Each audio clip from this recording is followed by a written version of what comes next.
Okay, hello students, good evening everyone. कैसे हैं आप सब? आई होप आप सब बहुत अच्छे हैं और आप लोग की पढ़ाई आई होप बहुत अच्छी चल रही होगी।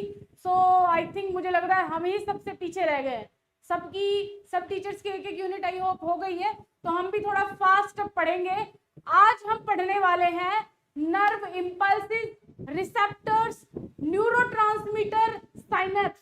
ये 4 टॉपिक्स छोटे छोटे भी हैं और मेन पॉइंट भी है, क्योंकि इन छोटे छोटे टॉपिकों से एक बड़ा टॉपिक आप समझ जाओगे, है ना। तो आज हम ये सारी की सारी चीजों को कवर करने वाले हैं। तो जल्दी से सभी स्टूडेंट्स लाइव में ज्वाइन हो जाएंगे और एक बार बताएंगे मेरी वॉइस आप तक आ रही है कि नहीं आ रही। वॉइस क्लियर है मेरी? चलिए, वॉइस बिल्कुल प्रॉपर आ रही है, वॉइस में कोई प्रॉब्लम नहीं है। Good evening, good evening. Okay, I hope आप अपनी पढ़ाई अच्छे से कर रहे होंगे। कोई ये नहीं सोच रहा होगा कि एग्जाम से एक दिन पहले पढ़ लूंगा और बस पास हो जाऊंगा। देखो, पास होने के लिए पढ़ोगे तो पास तो आप हमेशा हो जाओगे, लेकिन अगर आप टॉप अपने जीवन में अपने माँ बाप के लिए कुछ करने के लिए पढ़ रहे हो तो जरूर जीवन में कुछ तरक्की हासिल करके कुछ ना कुछ तो गेन कर ही लोगे। नहीं तो बस वही 2 रोटी कमाओ और हो जाएगा काम। 2 रोटी कुत्ता भी खा लेता है, इंसान मजदूरी करके भी कमा लेता है, 2 रोटी सबको मिल जाती है। लेकिन अच्छी जीवन, एक अच्छी लाइफ किसी किसी को मिलती है। जो आपको चाहिए वो आप अपने आप ही डिसाइड करो कि आपको क्या चाहिए। इस वजह से पढ़ाई को सीरियस लेकर के पढ़ा करो तो ज्यादा बेटर है, वरना तो जो आपके भरोसे है वो तो फिर हो ही गई।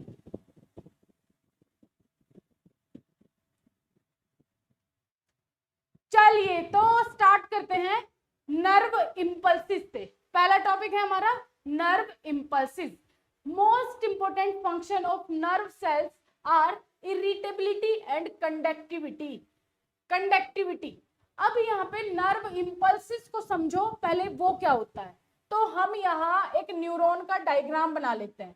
न्यूरॉन आई होप आप सबसे अच्छे से आ गया होगा, क्योंकि न्यूरॉन इतने अच्छे से आप लोग को पढ़ाया गया है। आइए भाई इधर, यहाँ जाओ। अब हम यहाँ बना रहे हैं एक न्यूरॉन का डायग्राम, लीजिए, ठीक है।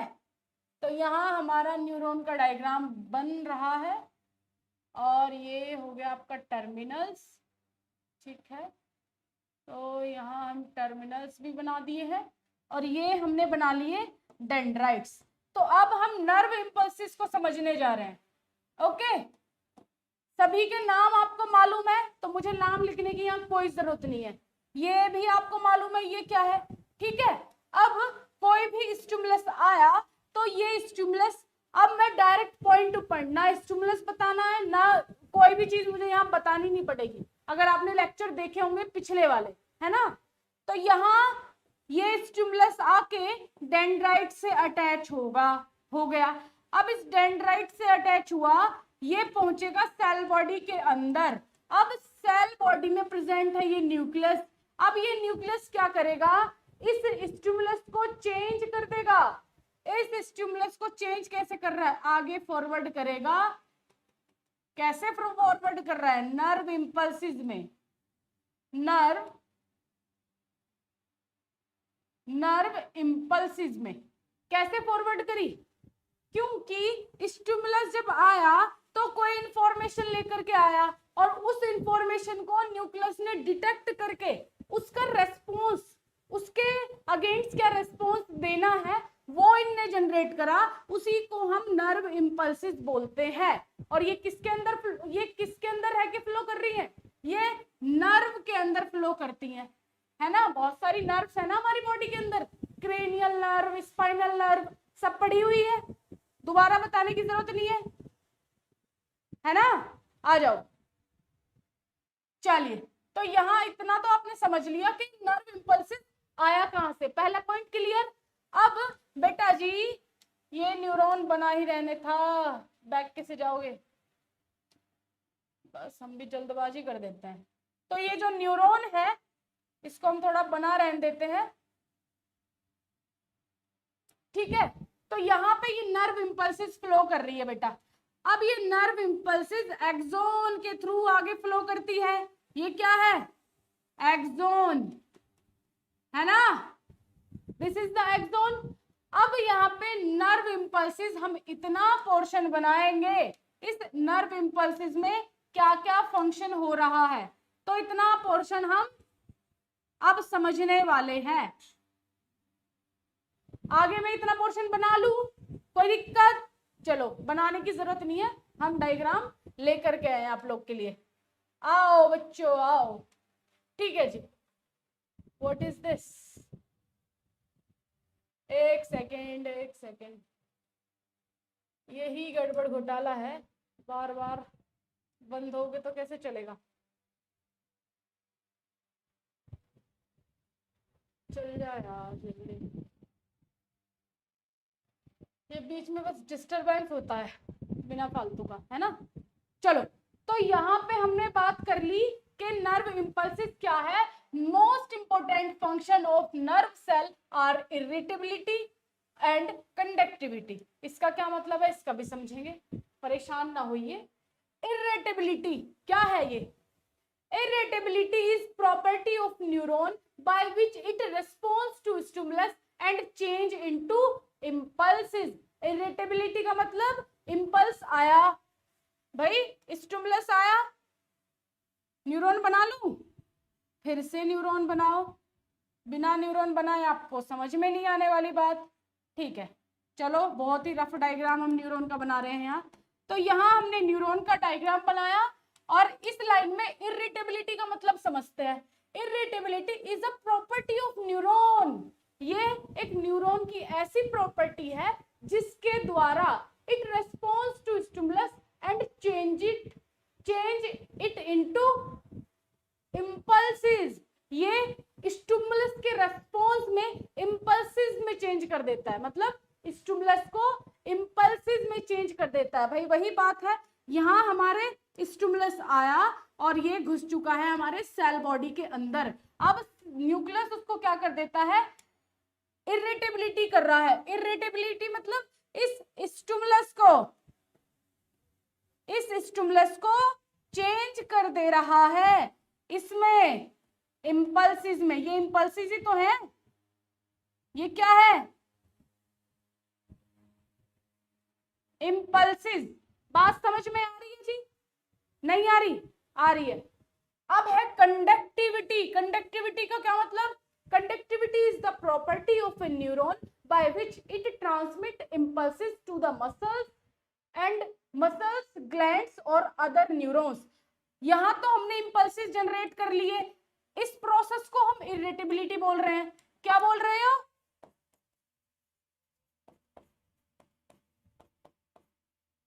इरिटेबिलिटी, ठीक है। यहाँ स्टिमुलस को जब वो इम्पल्सिस में चेंज हो रहा है, उस प्रोसेस को हम इरिटेबिलिटी बोल रहे हैं।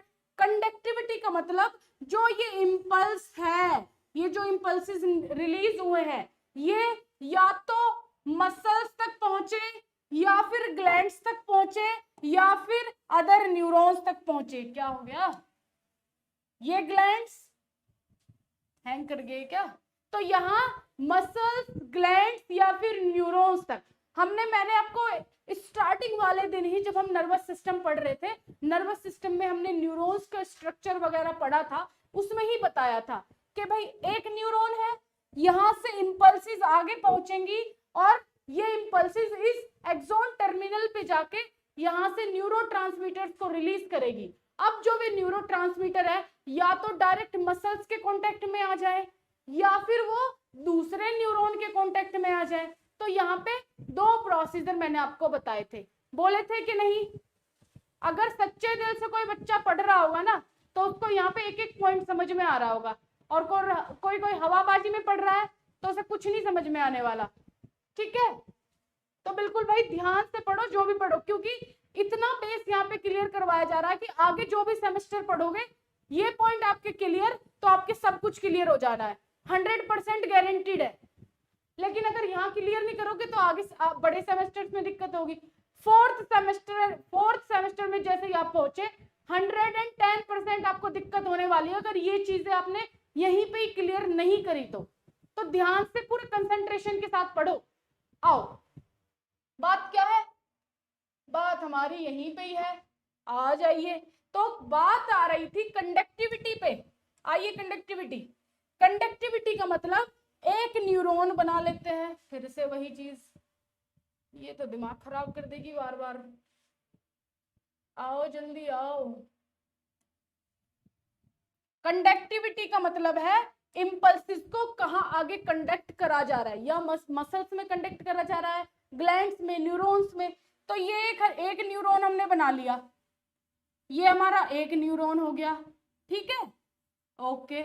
ये हमारा दूसरा न्यूरॉन हो गया, ओके, ठीक। अब एक कंडीशन क्या है, एक न्यूरॉन है, ठीक है जी, ठीक है। और यहाँ क्या है, कोई हमारी मसल्स है, इनको चलो मसल्स मान लो, ये कोई हमारी मसल्स है, मसल्स, ये हमारा न्यूरॉन है। और आगे वाली कंडीशन, एक न्यूरॉन है, ठीक है, एक न्यूरॉन बना लिया, आगे कोई ग्लैंड है, मान लो चलो पिट्यूटरी ग्लैंड ही बना लेते हैं यहाँ पे, तो ये हमने बना ली एक ग्लैंड। तो कंडक्टिविटी का सीधा सीधा मतलब है जो इंपल्सिस जनरेट हुए हैं, यहां से इंपल्सिस जनरेट हो गए, बताने की तो जरूरत नहीं है दोबारा। अब ये इंपल्सिस कहाँ कंडक्ट करे जा रहे हैं, ये आगे कहाँ पे पहुंच रहे हैं, उसको कंडक्टिविटी कहते हैं। कंडक्टिविटी का मतलब इंपल्सिस आगे कहाँ पे पहुंच रहे हैं, कंडक्टिविटी मतलब कहाँ कंडक्ट कर रहे हैं, न्यूरॉन में हो रहे हैं, मसल्स में हो रहा है, या फिर ग्लैंड्स में हो रहा है। तो इसी प्रोसीजर को कंडक्टिविटी बोलते हैं, है ना, यस। बात समझ में आ गई। इरिटेबिलिटी का मतलब ये स्टिमुलस है, यही डायग्राम भी बना लोगे आप खुद से ही अगर आपको एक्सप्लेन करना है। ये तो हमारे डेंड्राइट्स हो गए, यही आप ऐसा डायग्राम भी एग्जामिनर को दे करके समझा सकते हैं कि सर ऐसी ऐसी बात है, मैं ऐसा सुंदर सा डायग्राम बना सकता हूँ और आपको समझा सकता हूँ, तो आप मेरे एक भी नंबर नहीं काट पाओगे। तो यहाँ पे हमने स्टिमुलस बना दिया है ना, और इससे लगा दिया, ये हो गया आपका स्टिमुलस। यहां भी ऐसे ही आपने बना देना है, बात वही है सेम, स्टिमुलस, ठीक है। अब स्टिमुलस क्या कर रहा है, स्टिमुलस जैसे ही सेल बॉडी के अंदर एंटर कर रहा है, यहाँ पे प्रेजेंट हो जाती है आपकी न्यूक्लियस, और ये न्यूक्लियस क्या कर रहा है, आगे नर्व इंपल्सिस या फिर खाली इंपल्सिस भी बोल सकते हो, इन इंपल्सिस को रिलीज कर रहा है। तो यहाँ पे स्टिमुलस से इंपल्सिस में चेंज होना इरिटेबिलिटी बोलते हैं, राइट राइट। बात क्लियर है। वॉइस कैसे बढ़ाऊं, एक सेकंड में अपना देख लूं पहले हमारे में कैसा आ रहा है, ठीक तो है, और कितना चाहिए वॉइस, रिलीज कर रहा। तो यहाँ पे स्टिमुलस से इंपल्सिस में चेंज होना इरिटेबिलिटी बोलते हैं, राइट राइट। वॉइस में प्रॉब्लम है भाई, ऐसा मत बोलो, वॉइस में प्रॉब्लम कैसे आ रही है,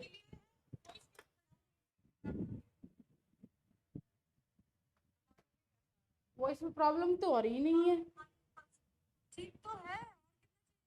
चलिए थोड़ा सा मैनेज कर लो भाई, गर्मी आज बहुत ज्यादा है और फैन चल रहा है जिसके कारण शायद आपको थोड़ी वॉइस कम आ रही होगी। चलो आ जाओ, पहला टॉपिक, पहला पॉइंट आपको खत्म, इरिटेबिलिटी और कंडक्टिविटी, बात क्लियर। ये यहाँ पे इस तरीके से आप डायग्रामेटिक वे में समझा सकते हैं। आगे बढ़ते हैं, क्लीन करो और आगे बढ़ो। आइए, तो आगे है हमारा पॉइंट इलेक्ट्रोफिजियोलॉजी ऑफ न्यूरॉन्स में आयन चैनल्स। इसका क्या मतलब है, आइए आइए आइए आइए। तो यहाँ ion channels on the neural membrane, ion channel are present which are selectively permeable to different ions. Only some specific ion move across the plasma membrane through open ion channel. अब इस वर्ड को, इस point को आपने यहां समझना है। हम एक न्यूरॉन का डायग्राम फिर से बना लेते हैं, आइए न्यूरॉन बनाइए। आज पैनल बहुत ज्यादा हैंग क्यों कर रहा है भाई? क्या प्रॉब्लम आ रही है? हैंग मत करो, बच्चे परेशान हो जाएंगे। ऐसे हैंग करोगे तो ठीक है। तो ये हम बना ले। अरे ये क्या ड्रामा है यार।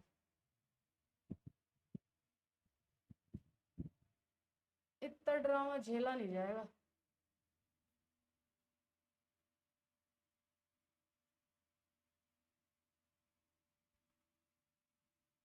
आइए,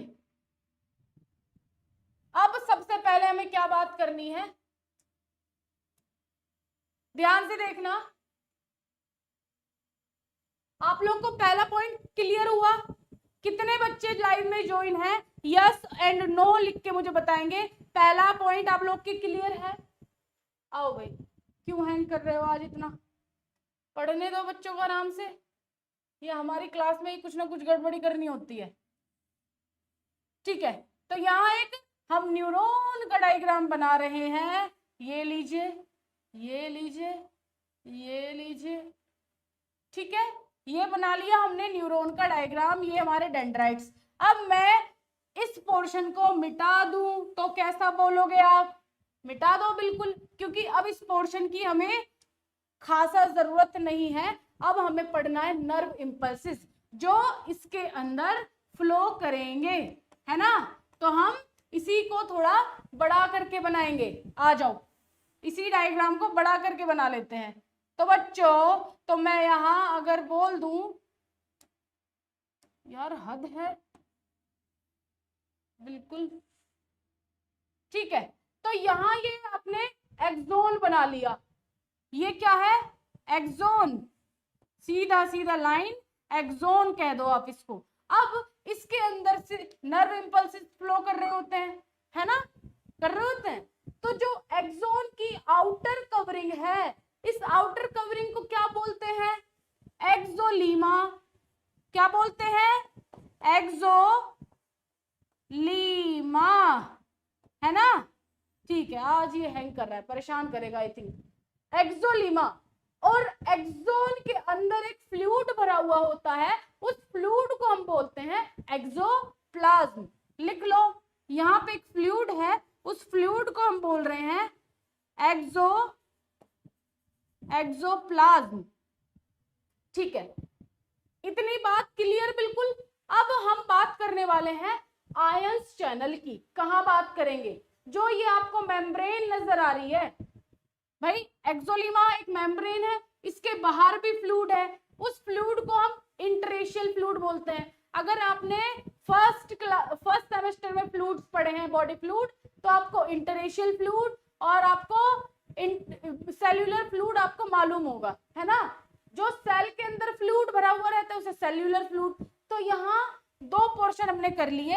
एक तो एक्सोन के अंदर जो फ्लूइड भरा हुआ है उसको हम क्या बोलेंगे? जो सेल के अंदर फ्लूइड भरा हुआ है। अब एक्सोन के बाहर भी एक फ्लूइड है, उस फ्लूइड को हम एक्स्ट्रा सेल्यूलर फ्लूइड बोलेंगे, और एक्सोन के अंदर जो फ्लूइड है उसको हम इंट्रासेल्यूलर फ्लूइड बोलेंगे।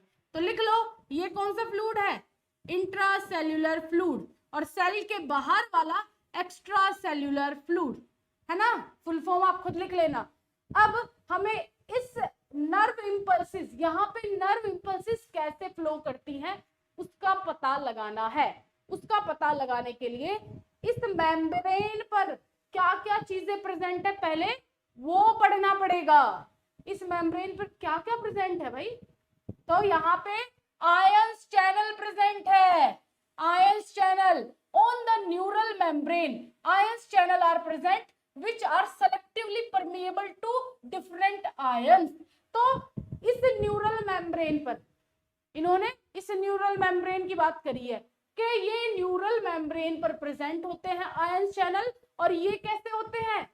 सेलेक्टिवली परमिएबल होते हैं। ये कुछ चीजों को अंदर आने देते हैं और कुछ को अंदर नहीं आने देते, उसे ही हम सेलेक्टिवली परमिएबल बोलते हैं। परमिएबल का मतलब आर पार चले जाना। तो यहाँ पे ये कुछ आयन चैनल्स बने हुए होते हैं यहाँ पे, जिनमें से कुछ सेलेक्टिव आयंस को ही अंदर आने दिया जाता है और कुछ को नहीं आने दिया जाता। तो यहाँ पे चैनल बना लूं बनाएंगे, अभी रुक जाओ। Only some specific ions move across the plasma membrane through open ion channels.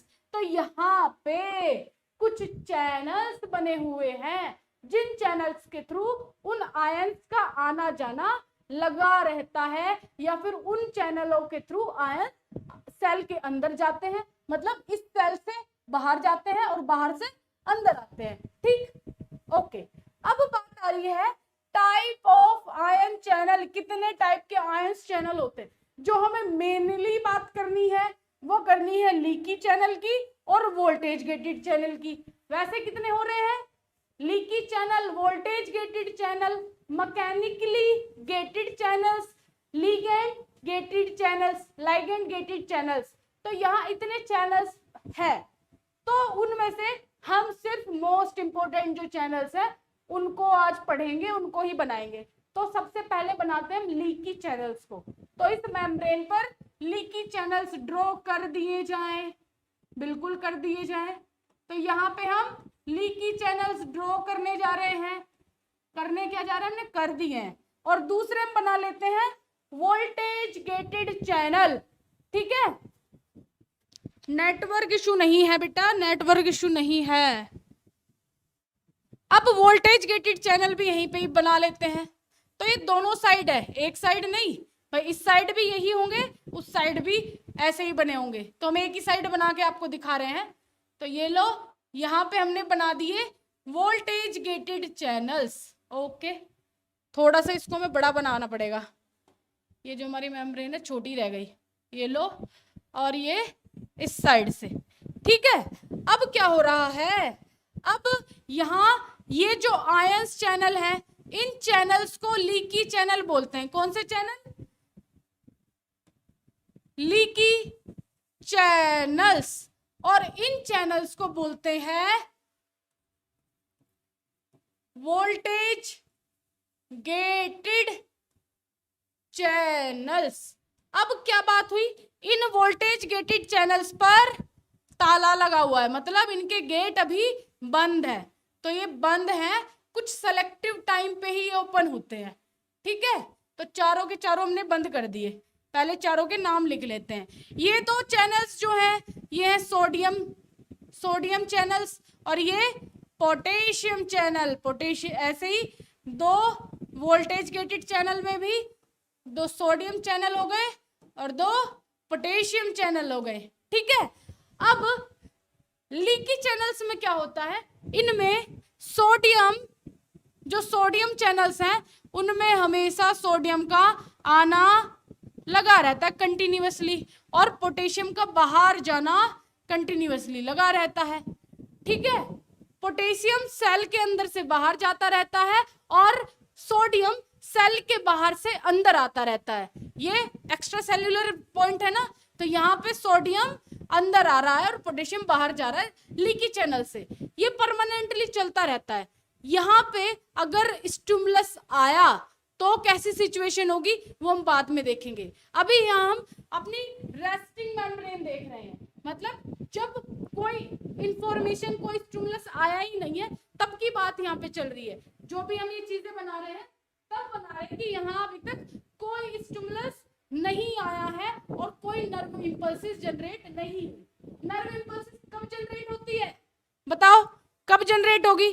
जब जनरेट होती है जब कोई स्टिमुलस वहां पर आता है, मतलब वहां कोई इरिटेबिलिटी होगी। अगर इरिटेबिलिटी हुई तो चेंजेस आएंगे इस हमारी सेल मेम्ब्रेन पर, राइट?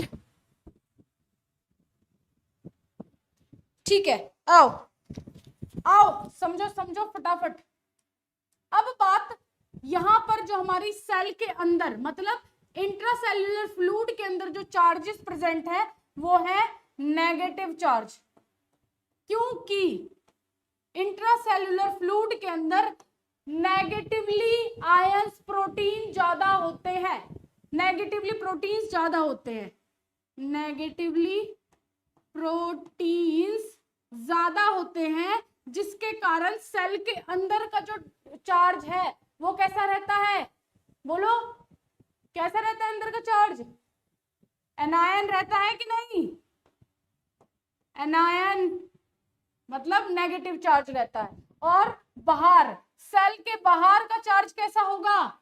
सेल के बाहर मतलब यहाँ पे दोनों साइड की बात हो रही है, एक साइड इधर भी नीचे की तरफ माइनस, ऊपर की तरफ प्लस, तो सेल के बाहर पॉजिटिव चार्ज होंगे।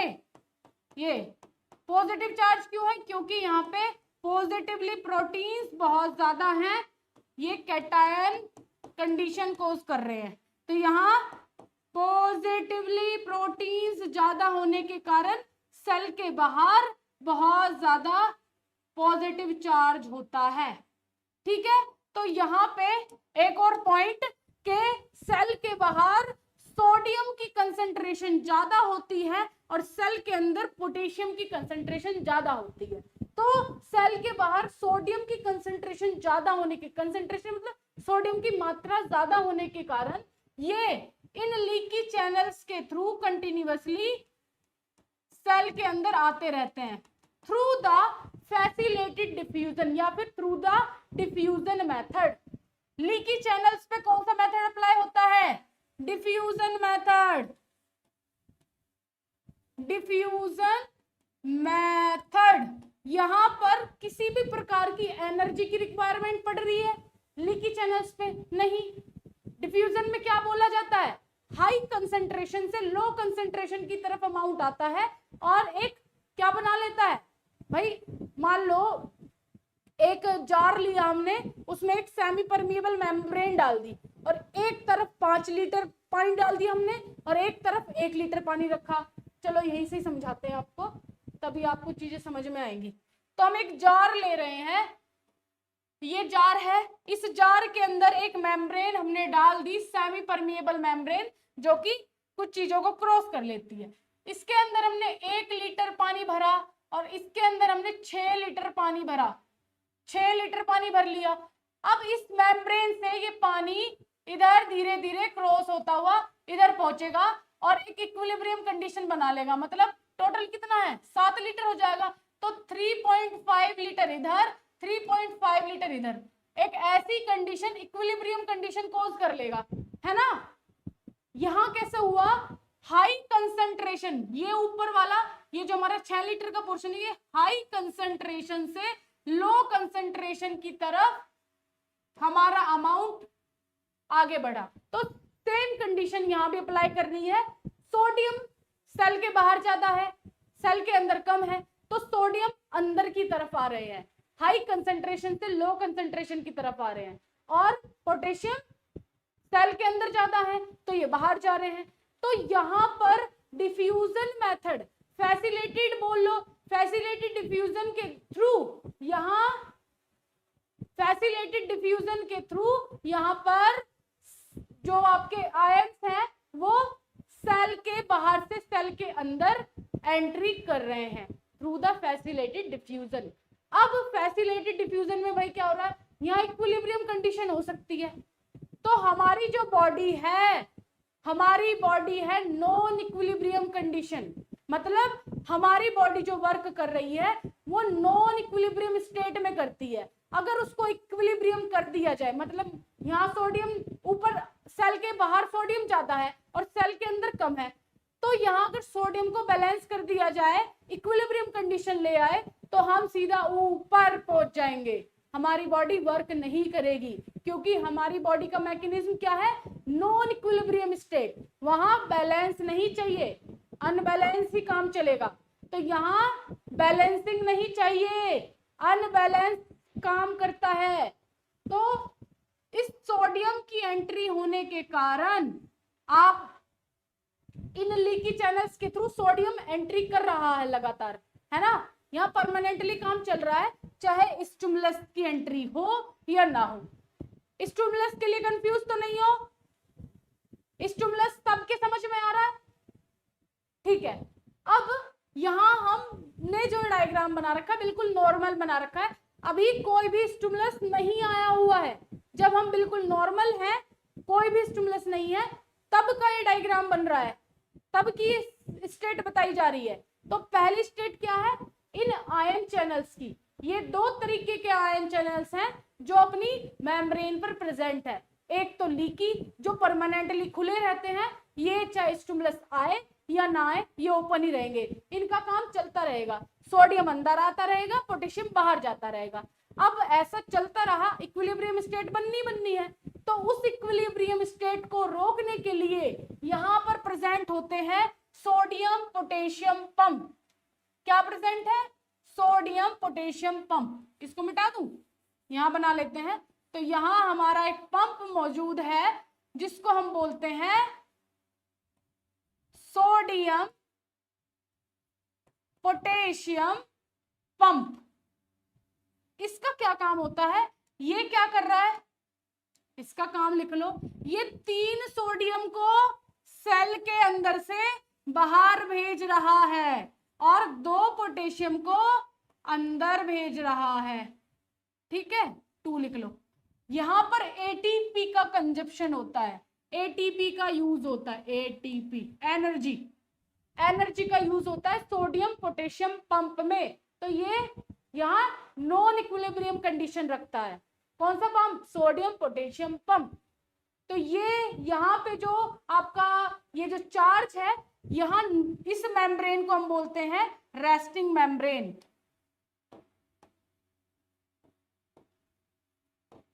रेस्टिंग मेम्ब्रेन, या फिर हम इसको बोलते हैं पोलराइज्ड। ठीक है, समझ में आ रहा है? पोलराइज्ड का मतलब यहां पर कोई भी स्टिमुलस नहीं आया है, उसी को हम पोलराइज बोल रहे हैं, उसी को हम रेस्टिंग मेम्ब्रेन बोल रहे हैं। और यहां अगर ऑसिलोस्कोप से एक डिवाइस होता है जिसके थ्रू इसका वोल्ट नापा गया, यहां इस मेम्ब्रेन में वोल्टेज पता करी गई, तो रेस्टिंग मेम्ब्रेन की जो वोल्टेज होती है वो होती है -70 मिली वोल्ट। कितनी वोल्ट है?